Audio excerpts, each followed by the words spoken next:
Mfumuko wa bei kwa kipindi cha miezi 12 hadi kufikia Julai 2026 umeongezeka na kufikia 5.96 kutoka 4.05 ambayo iliyorekodiwa katika mwezi wa Julai 2025.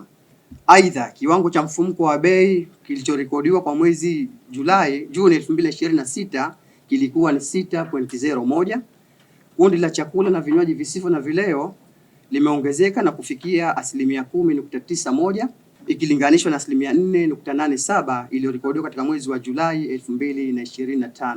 Bidhaa zilizopelekea kuongezeka kwa mfumuko wa bei wa mwaka ni pamoja na mchele wa Mbeya umeongezeka kwa 12.03, unga wa sembe umeongezeka kwa 3.79, samaki umeongezeka kwa 26.22, ndizi ya mtwike umeongezeka kwa 38.03, sukari nyekundu imeongezeka kwa 11.29, sukari nyeupe umeongezeka kwa 8.48, gesi ya kupikia imeongezeka kwa 6.50, mafuta ya taa yameongezeka kwa 44.70, mafuta ya diesel yameongezeka kwa 33.81, mafuta ya petroli nayo yameongezeka kwa 29.84.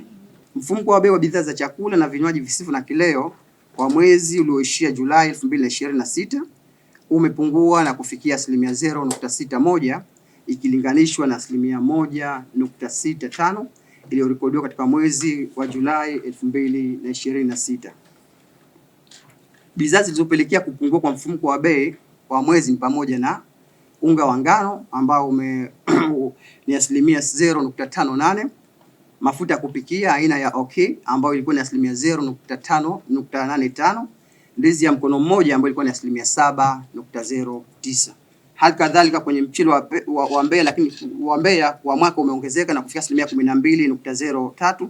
Hali kadhalika na bidhaa nyingine ambazo zimepelekea mfumuko wa bei wa mwaka kuongezeka kama tunavyoziona, lakini kwenye mfumuko wa bei tumeona bidhaa nyingi ambazo ni muhimu zimepungua na nyingine zimebakia bei yake ile ile na kupelekea mfumuko wetu wa bei wa mwezi kushuka. Mavuno yanaendelea, lakini still bado we haven't put our hands on the new products zile ambazo zinavunwa sasa hivi. Tutaangalia baadaye kwenye mfumuko wa bei miezi inayokuja, in the next few months, hapo bei ya vyakula itapungua kwa sababu ya ile sheria ya demand and supply. Demand and supply inasemaje? Ikiwa supply ni kubwa, bei inafanya nini? Inashuka. Lakini ikiwa supply ni ndogo, bei inafanya nini? Inapanda. Kwa hiyo tusitarajie kwamba itakuja kutukuta. Kwa sababu gani? Kwa sababu sasa hivi tunaenda kwenye mavuno. Okay? And then kwenye tabia nchi inavyoathiri. Tabia nchi inaathiri sana. Okay?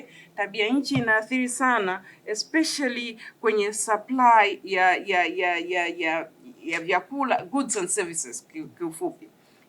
Inasababisha tuwe na production costs kubwa.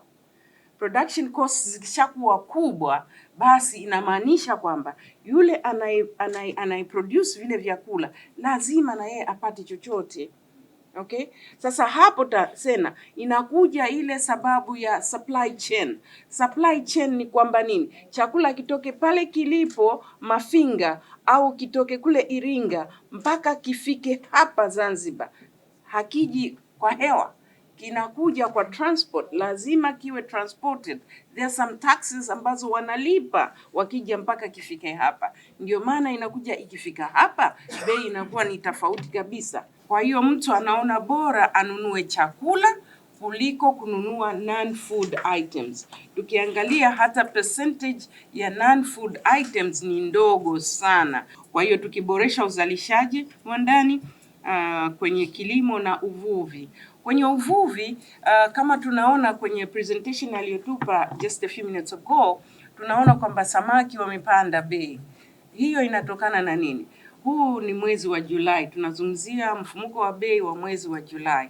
Tukumbuke peak season zetu za utalii zinaanza lini. Alafu sasa ili wavuvi waende baharini kuvua wanahitaji mafuta. Tusisahau February ilianza tatizo ya mafuta kule the Strait of Hormuz. Kwa hiyo inamaanisha nini? Mafuta yamepanda bei. Kwa hiyo na yule mvuvi ambaye anaenda mbali, masafa ya mbali kwenda kuvua, anatumia mafuta zaidi. Kwa hiyo na yeye anaanza kuuza samaki wake kwa bei kubwa, ili na yeye akava zile expenses zake za kuenda kuja kule bahari kubwa, alafu kurudi auze na yeye angalau apate faida.